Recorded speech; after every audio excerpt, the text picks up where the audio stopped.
favorite panel because we can talk about whatever you want to talk about. And as you can tell, if you were in this room and saw me sitting here talking to everybody, I talk a lot. So anyway, the worst part of this panel is the part I have to do first. It's the introduction, and I swear I'll barrel through this so that y'all can ask questions and we can talk about whatever. First of all, the title of this panel is really crazy. I try to come up with a new title for my panel every year, closely relative to what I'm working on. So like, the year Oron came out, I had a heart attack, so that was called From Host Club to Hospital. And then the next year, we were working on Heaven's Lost Property, and so it was called Flying Pansies and Beyond. And then the next year, I was working on Dead Man Wonderland, and I was in England, and I was trying to find, I just couldn't think of a good name for the panel. And I was asking the people in Middlesbrough, which is in northern England, like so far north it's almost in Scotland. And they were like, Greg Man Wonderland! I was like, yes! So, and that's actually my new Twitter handle is SSSS Gregman, which is so funny because it's a takeoff on Gregman. But, and then I guess 2 years ago when we were working on Free and I was working on Danganronpa, it was called Swim Trunks and Ravers and Bears, oh my.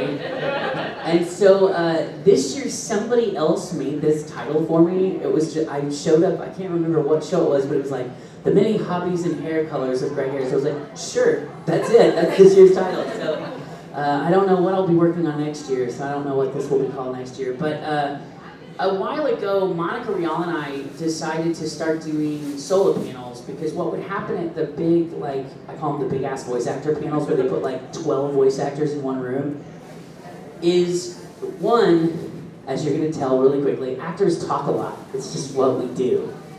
You can't ask 12 people to answer a question and think you'll have room for more than like 2 questions. Because every single person has to give their answer. And so what we were seeing is people that really wanted to ask Monica about like Michiko and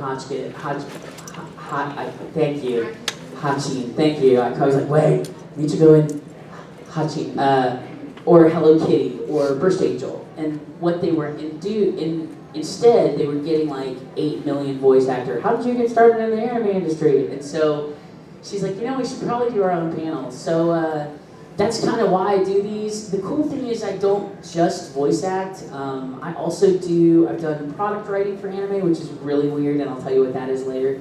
I've also been a script writer. I was very involved in the anti-piracy struggles for a long time, and it's how we started the bootleg bomber thing that we're going to do later with nitrous, not nitrous oxide. Wow, that would be fun. Liquid nitrogen. That would be a different panel altogether. It's just a room full of people giggling and laughing. But I also am a DJ, and at a lot of cons, a lot of bigger cons, I spend the weekend holding huge rave parties. So this panel has been like, some people want to ask me about music. Some people just come to ask me, at the last show I did in Chicago, the first 3 questions were about my prairie dogs. I have 2 prairie dogs. I have a lesbian couple, prairie dogs, Amber and Shirley. And people were asking me about my gay prairie dogs. They literally are a lesbian couple. I'll tell you why later if you want to know. But anyway, so this panel is for whatever you want to know. I'll be glad to talk about work. I'll be glad to talk about new projects. Hint at newer projects that I can't talk about. So yeah, let me do this boring part first. So my name is Greg Ayres, contrary to what is pronounced on the internet as Ayres. I'm the younger brother of Chris Ayres, although I started working in the anime industry about 10 years before my brother did. Now my brother is the voice of Frieza and directed a lot of really cool anime like Wallflower and Narima Daikon Brothers. But we both grew up acting. In fact, probably the one thing that doesn't get said enough when people talk about how I got into the industry is that the first thing everybody says is, oh, he's a huge anime fan. And I think some people just thought I was such a huge fanboy, they're like, hey, why don't you come do this? That's not how that works. You can't just go into an operating room and be like, I'm a fan of surgery. And I'm like, yeah, well, come on, let's do this. Same with acting, So my brother and I spent our entire childhood acting. Different acting. My brother always excelled in theater and like musical theater, and I did like educational films and commercials and radio. So like that's what we grew up doing. So the funny thing is, flash forward many years later, and the funny thing is I was a huge anime fan, but hated dubs. which is so funny that that's what I do for a living now. But I was a fan back when dubs were awful, when they were truly and awfully dreadful. When the translations were wrong, when there weren't actors dubbing, but they were fans, and so they weren't actors, so you got a lot of really flat performances. But I grew up in the days of I'm going to date myself, in the days of the Laserdisc, so there wasn't a lot of anime back then, and so the few dubs we had to choose from were weird. So it came as a great shock to me years later in theater. Now, working in theater, you work with actors all the time. In fact, my brother grew up and went to college with Spike Spencer, Amanda Wynn Lee, Allison Keith, which is basically the main supporting cast of Evangelion.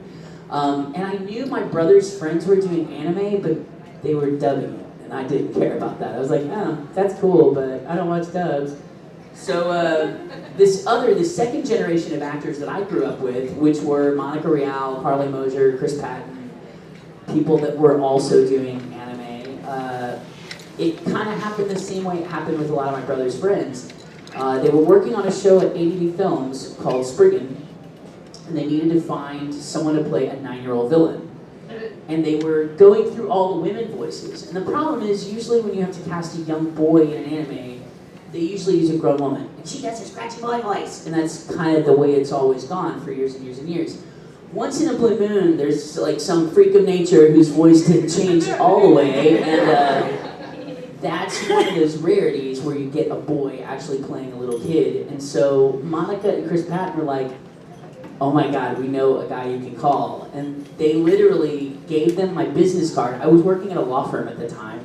I was an IT guy at a law firm. And they're like, call our friend's voicemail after he's not there. Like, call it 10 o'clock at night. So my audition to be a voice actor was, hey, you reached the desk of Greg Ayres in the offices of Vincent and Elkin. Sorry I can't come to the phone right now. I'm probably at a user's desk helping him with a computer problem. And like, that was my audition. And so the next morning when I came to work, I was going through all my voicemail of all these angry white lawyers like, Ayres, I need a laptop dongle, boop. Ayres, I need help with a PowerPoint presentation, boop. And at the end of all these messages was this very effeminate man's voice that says, oh my God, you sound just like a little child. I'm so sorry. My name is Stephen Foster. I work for ADV Films, and it was my director that would be my director on Ghost Stories and Sayumi and Angel Beats and so many other shows. And I was just thinking, what? And the funny thing is, I came in and auditioned for Spriggan, and it was now, again, the role of a 9-year-old. And they loved my voice. They're like, oh my God, you sound like a kid. And Steve was like, I told you he sounds like a child. And I went through 3 rounds of auditions, and I made it to the last round of callbacks, where it was between me and a 10-year-old. A 4-year-old and a 9-year-old. And I had the nerve to sit across from the 10-year-old and his mother and mad dog him at the auditions. I was like, I was thinking, you're in your 30s, calm down. You're making this poor little child poop. The funny thing is that little kid got the role, and that is the kid that later was my, he played Iwa in D and Angel with me. That was Kevin Korn. So, I'm glad he got the part. Kevin doesn't even do anime anymore. He's like turned into a band guy, and that's what he does music full time now. But it was really cool that was my introduction. The weird thing is I didn't get in anything for a year. But they called me in probably 20 times to audition. And it was always the same thing. They're like, oh my God, okay, you're not right for this, but keep coming back. We love your voice. It's so weird. And I would just go, thanks? Like, I don't know how to feel about that. And then my big break would come in a show called Steel Angel Kurumi, which was funny. I was trying to explain the storyline for this show, and somebody's like, no, that's Heaven's Lost Property. I'm like, it's a booby show. Like, they all kind of have the same plot. Basically, it's a story about this giant, big-breasted angeloid robot that is awoken by a young boy and will do whatever he has to do, and then there are villains that try to kill her. It sounds just like Heaven's Lost Property. Yes, only 18 years earlier. Well, I was the kid that dared the main boy to go down into the cellar. I was just this little, like, nothing character. I was like, in fact, I was the first person to curse. I was like, go ahead! The nickname for a kitty cat, and it starts with a P. I can't say it. It's a daytime panel. It's not panel, I promise you. But and And that's it. I was just like, oh, nerd, and I just said a bunch of little kid stuff, and then they sent me back, like, oh, it was great, we really loved it, thanks. And I thought that was it, and I was super stoked. I was like, man, I'm in an anime, yeah, I got happy, even though I was still like, oh, I hate dubs, which is weird. But then they called me back later, and they're like, okay, we're ready for you to record your real part. And I was like, what? And they're like, yeah, and they used a word I'd never heard before, but that I would never stop hearing the rest of my life, yaoi. They're like, you play this like yaoi-ish character that comes in later in the story. And then they said the weirdest thing I've ever heard. They're like, it's a role you're gonna share with Claudia Black. And I was like, the hot Australian lady on Farscape? How does that work? Well, so I play this little yaoi boy that is there to convince the main character to kill his robot. And when he doesn't get his way, he backs Nakahito, which is the little boy, into a corner and starts kissing him. But before yaoi fans get too excited, and turns into a giant big-breasted female villain robot, which is Claudia Black. Which is funny, because when I met her, the first thing I thought is, man, she's short. She's like shorter than me, and I'm short. Because when you see her in like Pitch Black or Farscape, she's real muscular, so the way she stands, she looks really tall. And I was watching her record, and then she came out of the booth and was like, I was so excited there was somebody shorter than me. But the weird thing is, while I was listening to her record, I'm like, we don't sound anything alike. And then when I heard the first transformation, I was like, huh, yeah, we do. We sound just alike. So that would be my first role, and I was really happy to just do one thing in anime. I didn't really plan on it being a career at all. And then the next show would be the show that would change everything for me. And the funny thing is, it was the first time I would ever be introduced to a concept called cloaking, which is done specifically because of people like me. When a studio gets a big title and they don't want it leaked onto the internet that they have this title, a lot of times what they'll do is they'll give it a phony name. So I got called in to read for a show called Paradise Raiders, and I was like, man, I've never heard of Paradise Raiders, this must be brand new. When I got there, the names of the characters were names of characters from a show that I really loved. And they were Genjo Sanzo, Cho Hakai, Shagojo, and Sangoku. They were all the main characters from Sayuki. And I was just like, oh my god, is this Sayuki? And I was like a nut job in the studio. And they're like, all right. And that's when they first started calling me fanboy at the studio. They're like, all right, fanboy, get in the booth.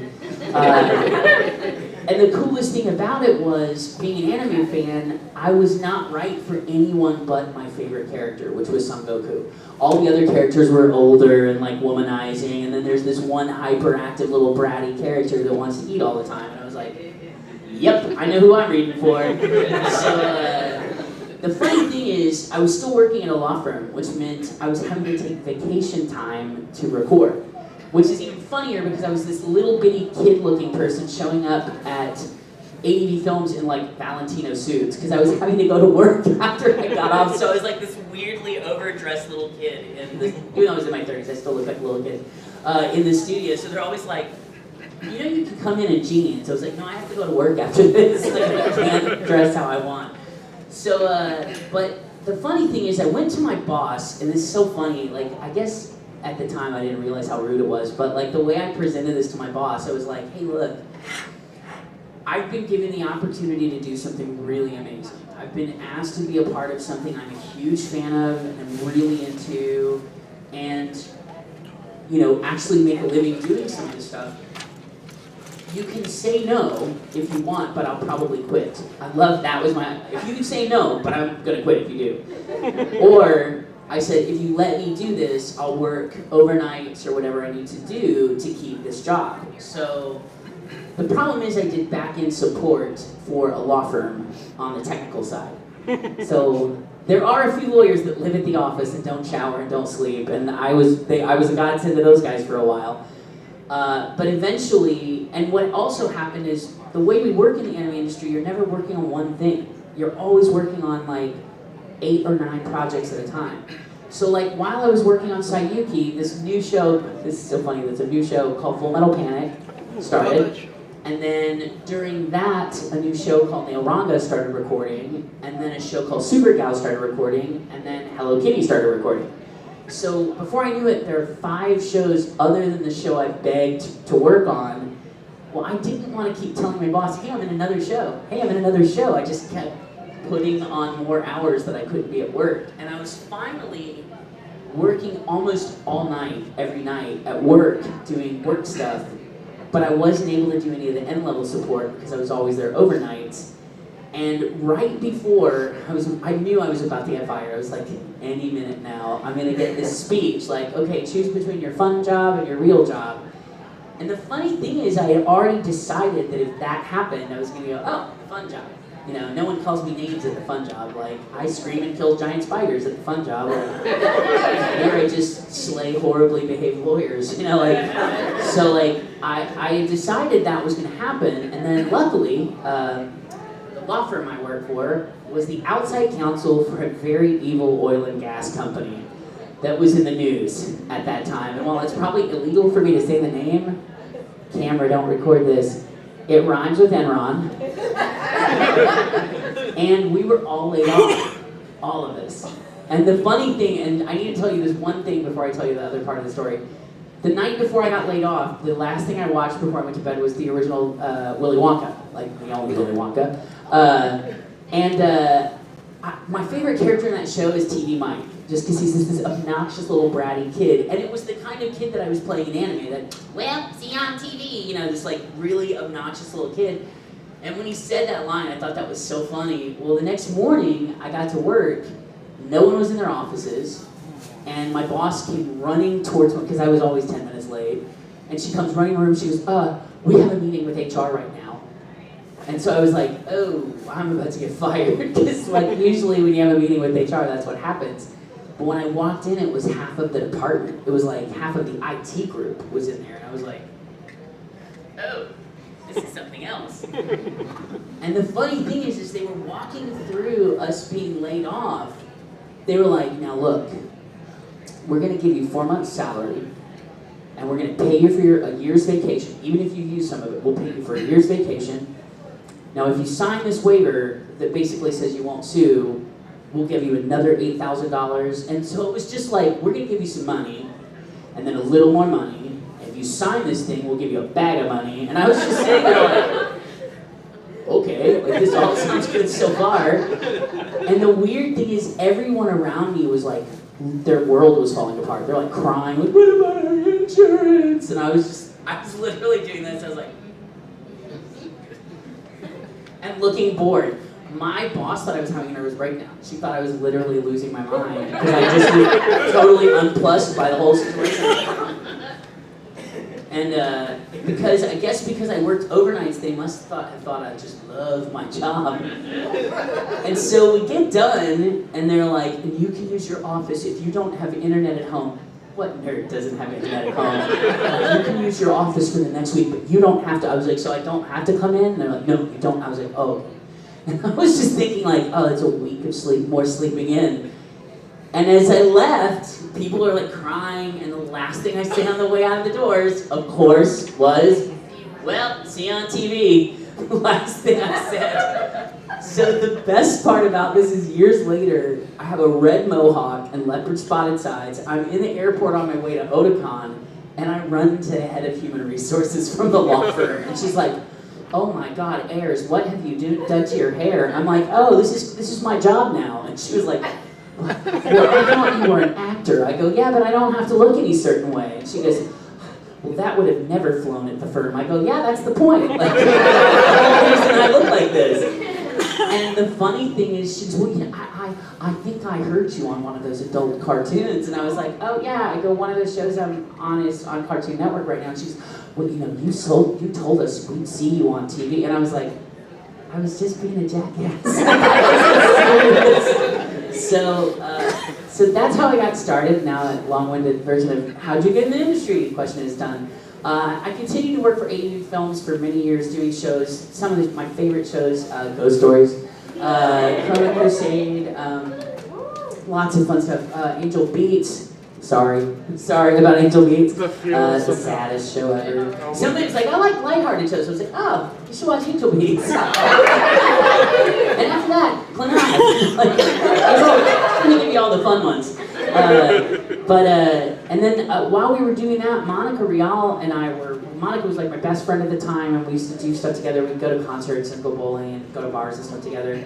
And Funimation at the time wasn't doing serious anime. In fact, the only shows Funimation were doing when we first started working for ADV Films were like shonen fighting shows, like Dragon Ball Z, Yu Yu Hakusho, that type of stuff. And that's great, but they didn't do other shows. Well, when they did Fruits Basket, all of that changed because Fruits Basket was a serious title. And then all of a sudden, Funimation started doing all these really good adult, titles. And they announced that they were doing a show called Kitty Grade, and Monica almost peed on herself. And she was like, I want to work on that show. There's a character in Eclair that I want to play. There's a character I want to play. Or Lumiere. It's Lumiere. I'm sorry, not Eclair. And so we were at a convention, and the Funimation booth was across from us. She goes, I'm going to go over there and tell them, I want to audition for Kitty Grade. And I'm like, that's not how this works. And she goes, I'm going to do it anyway. And I go, well, you go on, sister. And she walked over. Lance Haskell was at the booth, and I started like laughing. And she came back over, she goes, well, they're going to call me for an audition next week. And she got the role. She got the role. So at that point, a group of us decided to start working for both studios. And it was a pretty controversial decision at the time because studios like you to be loyal to them, but we're actors. We go where there's parts. And so the original, I think it was 5 of us in the original. It was Monica was first with Kitty Grade, and then Vic did the Broly movie for Dragon Ball Z. Then I came in for even though I came in for Spiral, I got cast on Spiral, but I worked on Detective Conan before that, which is super weird. They're like, oh, did you do this other thing? And then Chris Patton, and then Lucy. And then eventually, after Lucy, I think the last of the main, it was eventually 6, that's right, because the other one was Tiffany Grant came down. So there was the 6 of us making this trip. And so then we had the best of both worlds, because we had all the shows that ADV Films were doing, but we were also getting to work on things like Samurai 7 and Back Mongolian Chop Squad and all these other shows for Funimation. And then ADV Films collapsed. And so the weird thing is that was our bread and butter. That was the studio we worked for mostly. But the studio that rose out of the ashes of that studio was a studio called Sentai Filmworks. And the coolest thing about Sentai is they developed a special relationship with a company called Key. How many of y'all know what Key Animation or have heard of Key Animation? So if you don't, if you've ever seen a show that has an adorable little female character that you just love and is super cute and it's slice life and she dies, that's probably Key. That's probably Key. Anytime I'm cast in a Key show, I'm like, well, we're gonna all die at some point. and like Angel Beats is a Key show as well, which we all die. Actually, we were dead to start with, I guess. Not giving anything away. They say that pretty early on. But I got cast in a show called Little Busters, which was like really fun. And I was like, oh, this is a happy show. Somebody's gonna die. We got to the end of the first season, nobody died. I'm like, oh, I guess we're gonna play that baseball game after all. Second season, I'm like, oh, nobody's dead yet. I bet somebody's gonna die. Nobody died. And I was like, man, maybe Key's doing something new. And they're like, we'd like to book you for 3 hours for Little Busters Refrain. I'm like, oh yeah, here it comes. Sure enough. So the cool thing is, as this new company started to emerge and grow, what Sentai Filmworks was they were kind of the boutique house. They did shows that weren't going to be the next Attack on Titan, but had that ridiculous fan base like Clannad had. So we got to work on shows like A Tale of Memories, From the New World, really, really neat story shows, but they weren't the big titles. And the funny thing is, at the same time, Monica and I were working on Dead Man Wonderland for the launch of Toonami, and we both love like horror movies and bloody stuff, and we're like, man, this show is awesome. And she's like, yeah, I don't think we'll ever work on anything this bloody. The next summer, we did a show for Sentai Filmworks called Another, which is just a bloodbath. It's the bloodiest show I've ever been a part of. So the joke is there's a show that hasn't been licensed yet, but it is the grossest thing on earth. And Monica and I really want to work on it. It's a show called Pupa. Because we always end up playing opposite each other.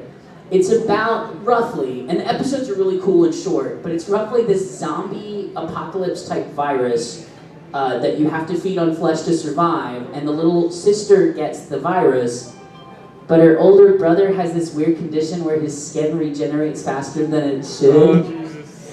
You can figure out what's on Yeah, and the trailer for the original in Japan is just this classical music and blood splattering on the screen, and a little girl's voice going, "Oh-ni-chan." Oh, I see. It's so horrible.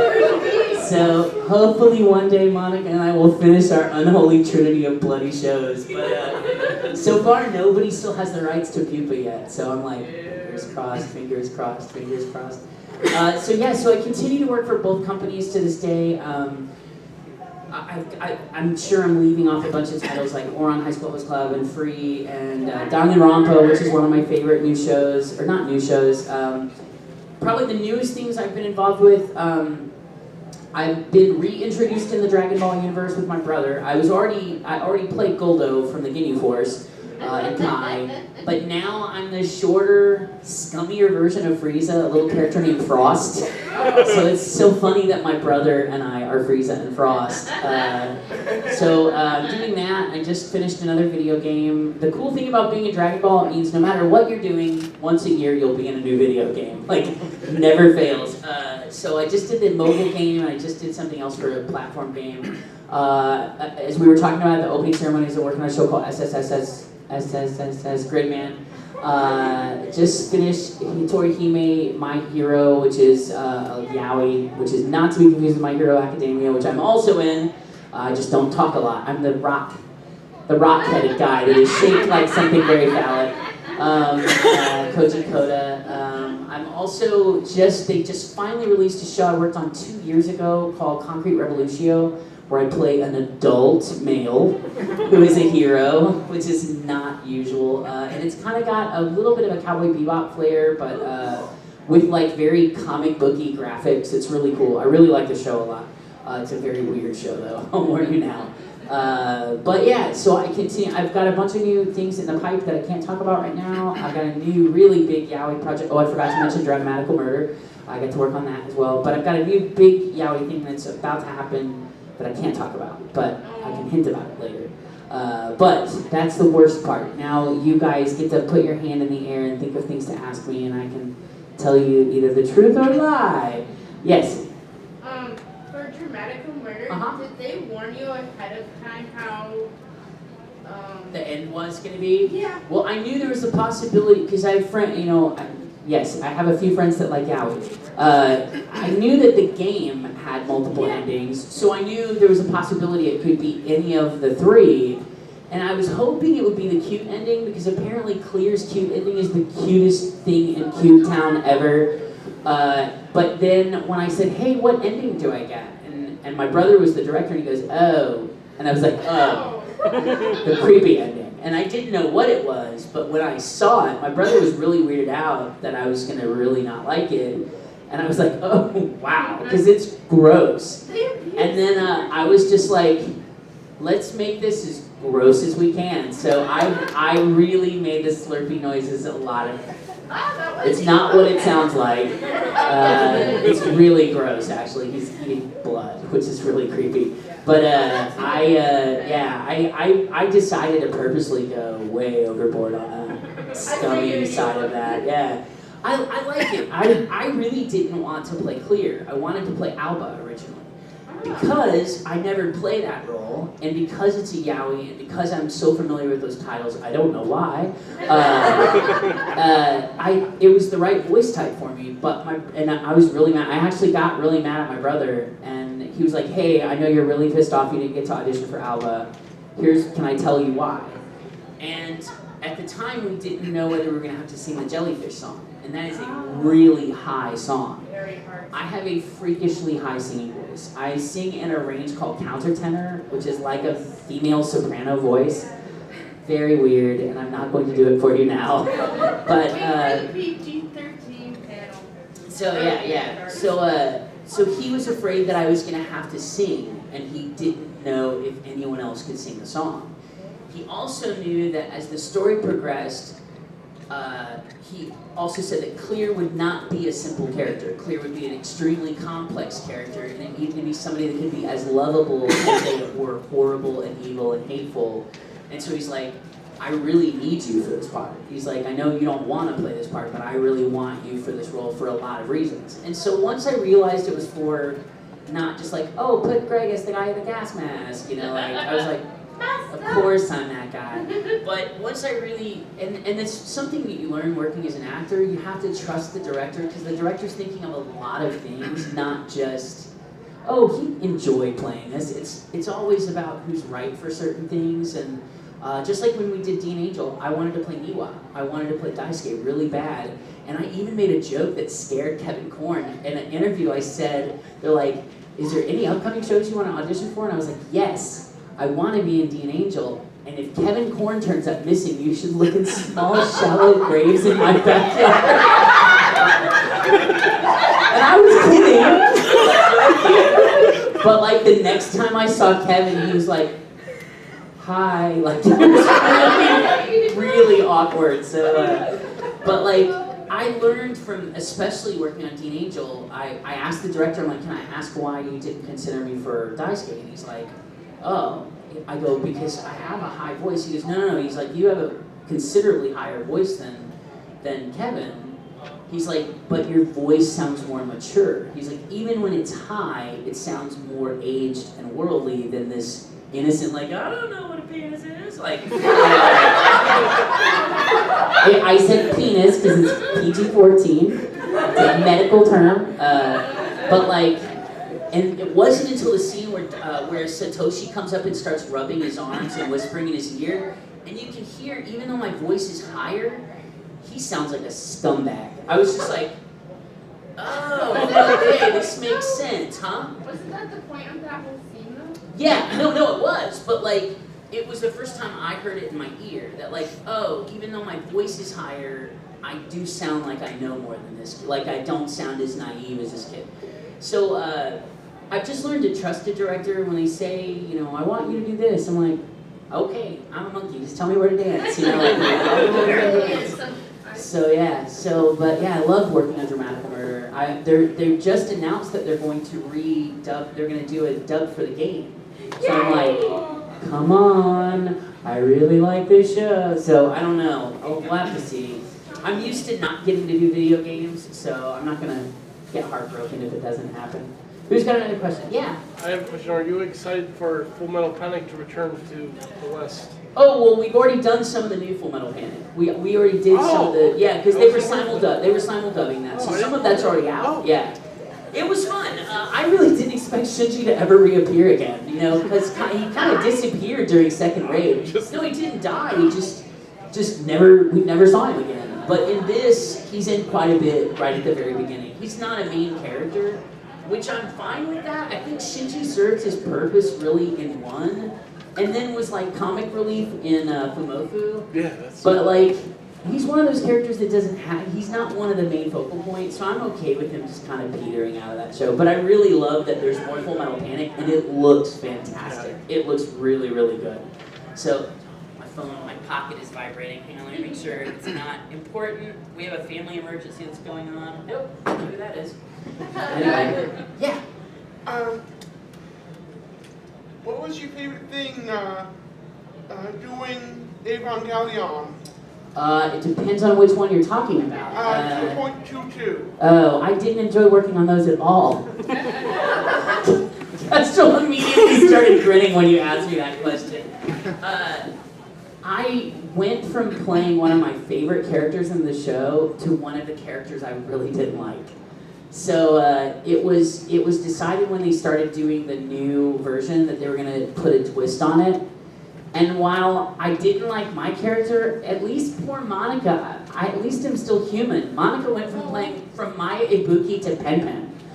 So I'm still human, but I would have rather continued my role as Kaoru and not as Kensuke. That being said, I'm an old school Evangelion fan, and the show just kind of weirds me out that they won't let it end.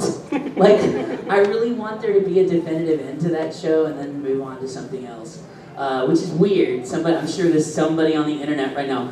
Greg Ayres said that. Like, I don't know. I think the end of Ava was cool, and I think the movies were cool.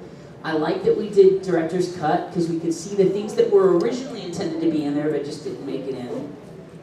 But then when you start retelling the story, it kind of, I get lost a little in it. So yeah, so sorry, that's not the answer that most people expect. I saw Kestrel grin when you asked me that. I'm like, which one? Like, the first one was really fun, and I can't describe how exciting it is to be a new actor working on a legacy show like Evangelion. Because when they originally called me to work on the director's cut, it didn't make any sense to me because it had already been dubbed. But what I didn't know is the original actor that played Kaoru was no longer available for recording. Aaron Crone, who did it in the movies, was in New York. So they didn't have any options.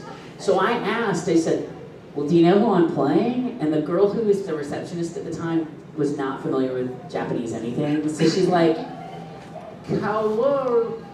I was like, how's it spelled? She goes, K-A-W. Like, oh my God! Like, and I was immediately freaking out. So going in and working on that was unbelievable. And it's probably why I have such a bitter taste about the second one, because to not only to get to work on Ava, but to get to play like one of the most iconic roles in the show, like as a goof, you know, is something I never thought would happen, was unbelievable. And then to be in the booth and see scenes, like the first thing that came to mind was the scene, you always saw it in the original with Misato looking through the binoculars, but you never saw what she was looking at. And it's Kaoru facing off with the Sele, and then you don't see it until you see the director's cut. So I think it was super cool to see things that I didn't know existed, but the new ones are more of like a retelling or a reimagining. There's one thing we did with like jellyfish, and I was like, what is this? What are they doing? So weirdly enough, to be a good guy, when I get my discs for Evangelion, I give them to people like as gifts, because I'm like, yeah, you have an Evangelion, and you get an Evangelion, and like, so I want people to enjoy it, but some days it's a job. Some days you don't like going to work, you know, like, but I'm glad it's a new Evangelion for a new generation of fans, so that's good, you know, and it's good, like, you know, there's a lot of really cool stuff in it, but yeah, who's got another question? Quick, escape question. Yes, in the very back. What was your favorite death in another? Oh man, my favorite death is the teacher. Best death in the show. And I got to break an anime rule in that scene, and I don't want to spoil it, but I will say a whole classroom full of children get covered in blood. But like my character, because I for those of you that haven't seen the show, it's kind of like Final Destination had a baby with like the worst ghost story ever, and that's another. So the deaths are very like, oh my God, like in Final Destination. Well, the scene that I'm talking about, a teacher dies in front of his class, which is brutal, and it's the most brutal death I think in the whole show. But my character goes silent in that scene. He just literally is like, and he just backs up and he just makes those little, you know, just those weird little scary sounds. There is a kid that is just vomiting profusely, and it's apparently been noted that I do the best puking noise of anybody. It happened when I worked on a show called Salty Ray, and I almost made my director throw up. And she's like, oh my God, what did you just do? And I was like, I made a puking noise. I was like, do you want me to do? She goes, no, please don't do that again. That's enough. We have enough. So then when I did the Flowing Up Sound in Dead Man Wonderland, Joel was like, oh man, I can't wait to hear this. I've heard all about your puking noises. So when I saw that scene and I was recording and I asked my brother, I was like, is anybody playing that puking guy? And he goes, no, you can do it if you want. So I'm also the puking kid in that scene too. So I'm also, you know what, that's another thing I won't do for an audience because it's so embarrassing to make that noise, but watch it, you'll see. It's literally my favorite thing about that because it's like, death, horror, It's so good. But yeah, that's my favorite death. But I think as the show gets on, when you get like the 2 and 3 deaths at a time, those are kind of fun too. And it's like, like 3 or 4 people die all at once. So, but it's cool. That show's got a body count for sure. Yeah, you had a question. Yeah. So I remember, when I heard you were at this panel, I was like, okay, I've heard of him. What do he play? So I had to look you up, and I saw that you played like 290 different Yeah, something like that. How is that? Like, Well, I've been doing it for almost 20 years now, so there is a little, bump on the number scale. Like, I've been at this since 2000, so I've been doing this for a while. Like, how do you manage playing that many characters? Well, you know what? Some of them sound the same. I think my character in SSSS Gridman sounds just like Koyuki and Beck. There's like only so many different teenage voices you have. But that said, like, some of the most prolific voice actors, like the person I think of right off the top of my head is Johnny Bosch. Once you get to know Johnny Bosch in real life, that's what he sounds like.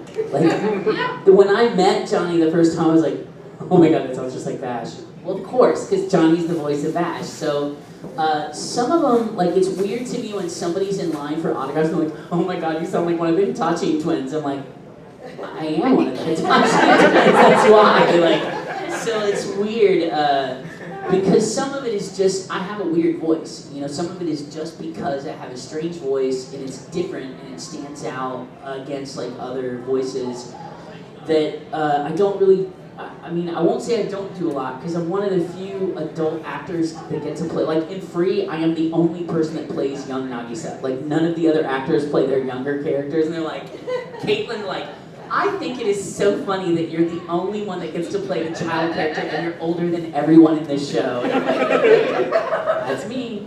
But, so I do have a trick voice, and, like, I know it every time I play a Dragon Ball video game, and I hear either Frost or Goldo, because they're both really bizarre voices that I use. But a lot of what I do is just variations of my voice. Like, Tomoki is just like Tomoki from Heaven's Lost Property is me with like 17 cups of coffee. It's like just the most hyper version of me there is. And like, the Hitachi twins, or not the twins, because I only play one of them. Kaoru Hitachi is like me with a head cold, with like a stuffed up nose. Because everything I do is right out, welcome, hey, commoner, like everything's out of my nose. So it's just like me talking through my nose. But I think they're all just variations of myself. But I think I'm lucky because I do get to do the weird voices, and a lot of people don't get to do those. Like my character in Full Metal Alchemist, or my character in what I just said, Dragon Ball. Like, those are weirdo voices that most people don't get to do. So I'm lucky that I get to do those. But yeah, it's weird. It's weirder the higher that number gets, because I used to say with over 200 titles to my name, and then somebody recently was like, it's actually almost 300 now. I was like, what? So, and it also gives you, weirdly enough, there's only a few actors that get to play multiple people's in man, I can't talk.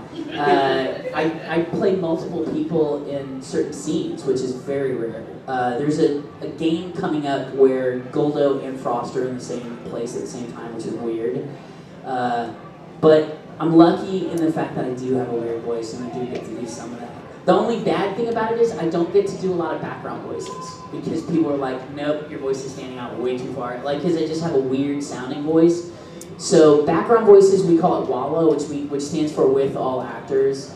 And it's the background noise. Like, when you hear a classroom, they actually pull like 5 or 6 actors in the booth, and they're like, do you have your homework? I think I went to the bathroom. Can I go to the bathroom? It's like they just sit in the room and make those noises. I don't get to do those because they say my voice is too weird or whatever. I can't complain. The weird voice is what got me in the door. So, but yeah, who's got another question? Yeah. You're in 2 of my favorite sports anime. Yeah.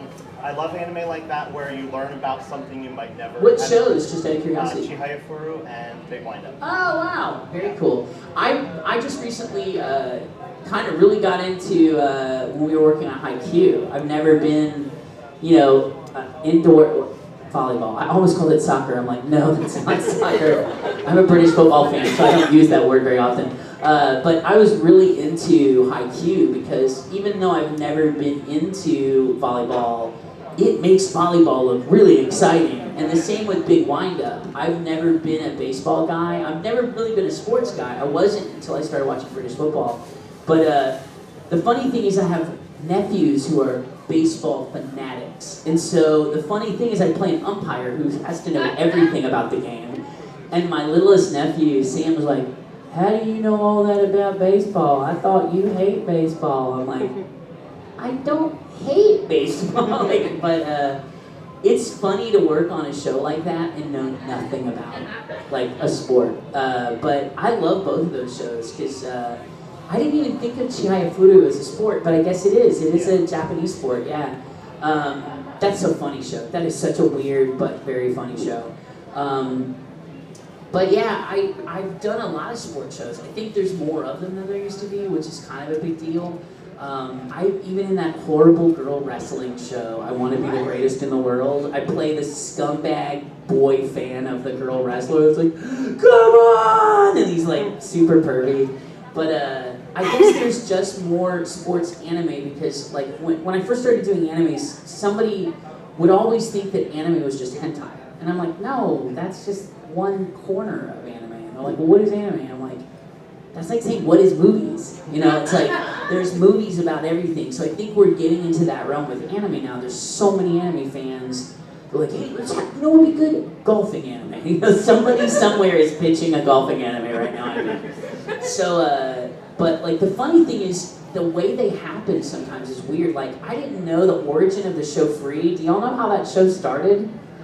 Those characters were originally mascots for bottled water. What? They wanted bottles of water that had young, sexy swimmers on them. And so the characters in Free were mascots for a water bottle company. And then they did a test animation and people went, that shit. And so they're like, this could be an anime. So my favorite piece of fan art I've ever seen at a convention, somebody did all of the guys in Free with water bottles squirting the water bottles, and it's really funny, but how those things come about is sometimes super weird. There's a whole show that Johnny Bosch did, and I can't, is it called Freedom? But it's like, the whole thing is a Cup of Noodles commercial. The whole thing is like kind of subversive advertising for Cup of Noodles. Like, I love because you're like, Cup of Noodles, yeah. Is it Freedom? Is that the name of it? Yeah, it's called Freedom, and it's basically a giant Cup of Noodles commercial with a storyline, with a totally non-Cup of Noodles storyline. So, Why can I see you doing that voluntarily? it's not even new. How long? It's like, that's about 10 years old, right? Yeah, it's an older show too, but Jeez, how did I not know that? but and I think that's kind of a little bit of a difference. In Japan, anime is used to sell things. It's not just like the art of anime. It's like, hey, we want to sell a bunch of lunch boxes. Let's have super happy fun time lunch girls or whatever. You know, like there are people that market products using anime as a kind of springboard, and that's one of the reasons why I kind of feel bad. People always bag on 4Kids for One Piece, or as I called it, the yo One Piece. A lot of the changes that were made to that first One Piece were done by the Japanese, and the worst thing is that 4Kids gets blamed for it all. But One Piece is a show that has a huge toy franchise, and so one of the things that they wanted to make sure that it ended up on television, because you can't sell toys if you're not on television. So it's weird how some of those things come about. You know, sometimes it's you know, like because that's a really popular sport. And I definitely remember when what was the basketball anime? Slam Dunk. I remember Prince of Tennis and Slam Dunk. When I first heard of those anime, I was like, sports anime? But way before that, the first thing I ever saw dubbed was a show called Princess Nine, which was a girls' baseball anime. And if you like baseball and you want to see something good, that's one of Monica's first big roles. She's fantastic. And Vic plays the ultimate scumbag in that show. So it's a great, it's an older title that people just don't know about anymore. But yeah, it's called Princess Nine. It's fantastic. But yeah. There's so many old anime that I will say the name of and somebody's like, is that new? I'm like, yeah. If you say it's old, they're like, But they're like, yeah, this new show called Chance Pop Sessions or Sleep Pop Anime. But who's got another question? Anything? I'll tell you about my lesbian prairie dogs. Yes. what, 290 something shows? What's the worst show you ever had to work on? Man, I know somebody always does this. I don't like saying it because like the show that you hate is somebody's favorite. And like, I'll give you an example. There's an ancient anime title called The Humanoid. And I used to make fun of it in my old panels when I first started doing cons because I talked about the difference between being a dub-hating, like old school, laserdisc watching fanboy and being in the industry. And I talked about how deceptive marketing was for older shows because The Humanoid has got this beautiful, sexy, naked female robot. That robot is not sexy, and you do not do that to a 16-year-old. You do not put a sexy naked robot on a box and then put a janky-looking, tin can on the inside. And so I used to make fun of it. I'm like, ugh, humanoid, and I'd always make fun of it. I had some dude, shaking. He was so mad. After CatsCon, he's like, I don't know if you know this, but The Humanoid was so-and-so's last anime before they died. And I was like, oh, God. So I try not to ever talk about shows that I don't like. There are shows that are not my cup of tea, and that's when I give them away. Or there's one show actually that I own as a coffee coaster, but I can't tell you what it is because someone will ask me to sign it this weekend, I'm sure. What? Can I guess what it is? If you guess and I laugh, you might be right. Ghost Story? No, I love Ghost Stories. Are you kidding me? It's one of my favorite shows I've ever done. No, that was bad on purpose. That was done on purpose. No, this was just a poorly done show. They recycled one piece of animation 4 times in the same scene, and I literally felt like I was having a flashback. I was like, did we just do this? We go from cue to cue, and so they're like, okay, next cue, and it would look like the one I just did, and I'm like, wait, I'm really confused. What line are we on? And they're like, oh, no, they're very cheap. They're just using the animation over and over. And I won't tell you what show it is, but Monica and I are on a giant mechanical owl. So there's that.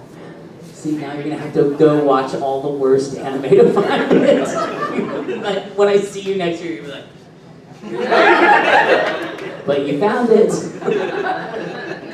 Who's got another one? I saw another hand go up just a second ago. Was it over here? Yeah. You played the Ninja in My Hero Academy. How are you with bugs still? Oh, I love bugs. I'm not weirded out by bugs at all. I have a friend that in Texas we have these giant junky cockroaches. They're not really cockroaches. They're like water bugs, but they look like huge roaches and they fly. And they scare the life out of most people.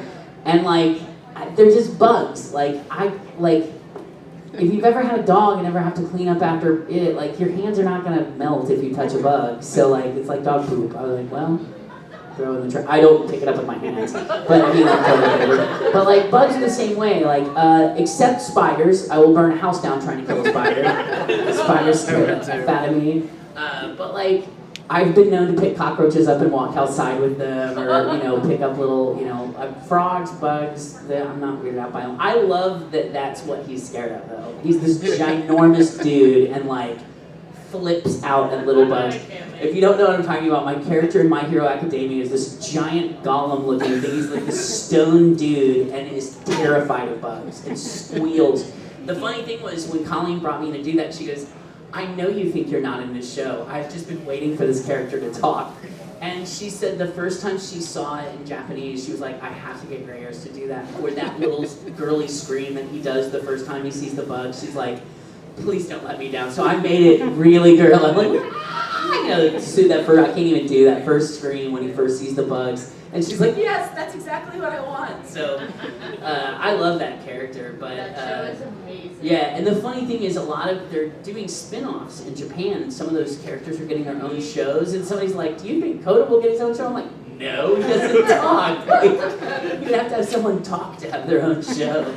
But yeah. It'd pretty much be like a documentary. Yeah, exactly.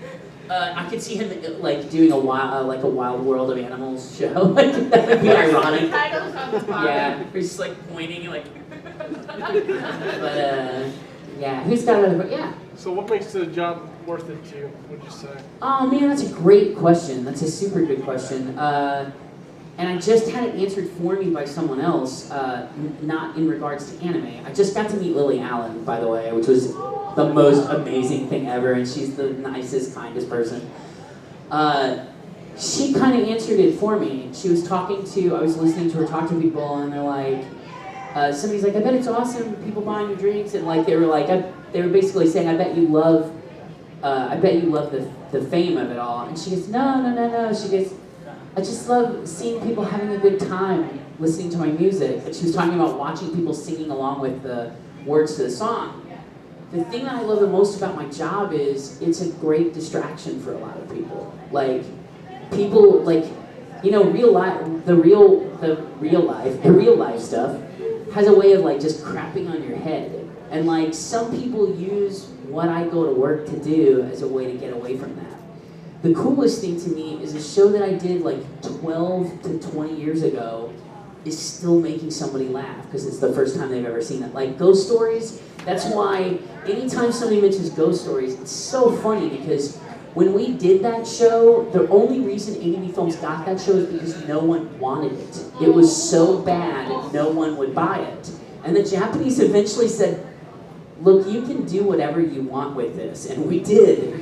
So, but the funny thing is, I mean, we did that 14 years ago, and you can still buy it on Target.com. You can buy Ghost Stories at Target.com.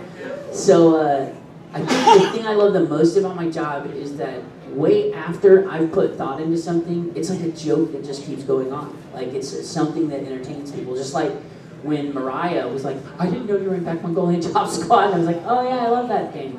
Like, the cool thing is something that I did that was work, like once upon a time, is now just pure entertainment for somebody later.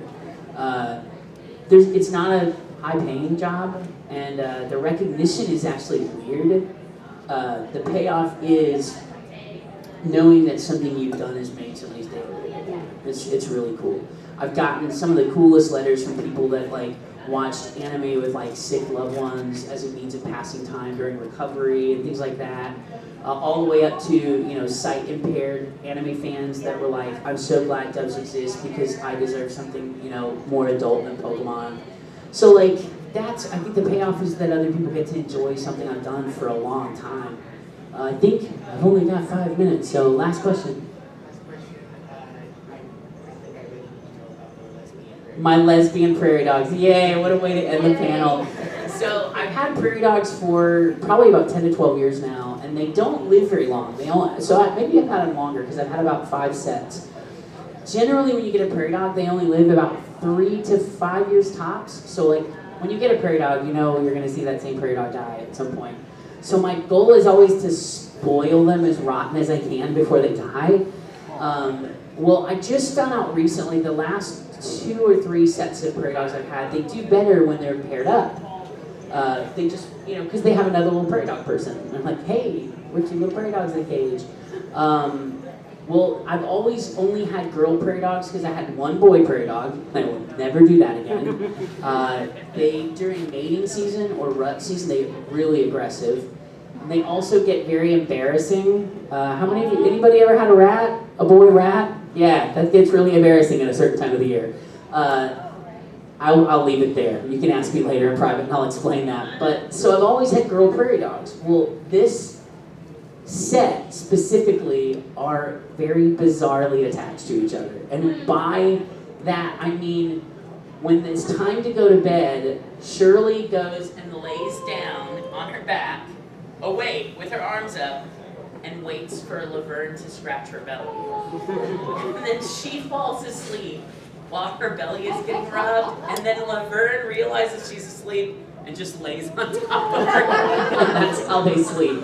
And they're ridiculous. They go everywhere together, they kiss each other, like we regularly see them locking teeth and being like chummy. They scratch each other's backs. They're the most adorable prairie dogs, but I jokingly call them my dysfunctional lesbian couple because they are watching them fall asleep, and people don't believe me. Like my best friend just came to stay with me recently, and he goes, oh my God, she's rubbing her belly. I'm like, they do that every night.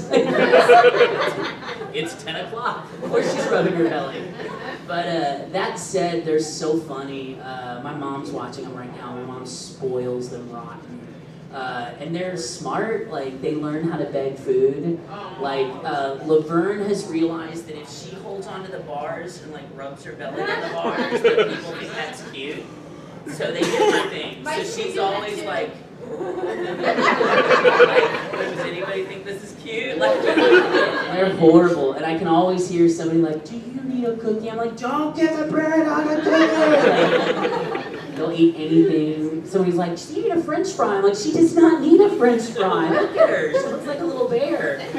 So, but they're awesome. And if you find me later, I'll be glad to show you pictures. I love, most people have vaults in their cell phones to hide nudes. I have a whole vault of pictures of my dogs and prairie dogs. So come find me and I'll be glad to show you Laverne and Shirley and all their ridiculousness. They're so funny. But thank you for asking. I'm sure they're eating an almond somewhere where they're not supposed to be right now. My mom's probably giving them almonds. What's next in here, Colin? Do you know? AMV contest? AMV contest next. So y'all stick around. AMVs are up now. Thank you guys. I'll see y'all later. I think is my Animal Crossing tomorrow? Yes. Yes. So come to my It's called Evenings with Isabel. Come talk about nerdy Animal Crossing stuff with me tomorrow.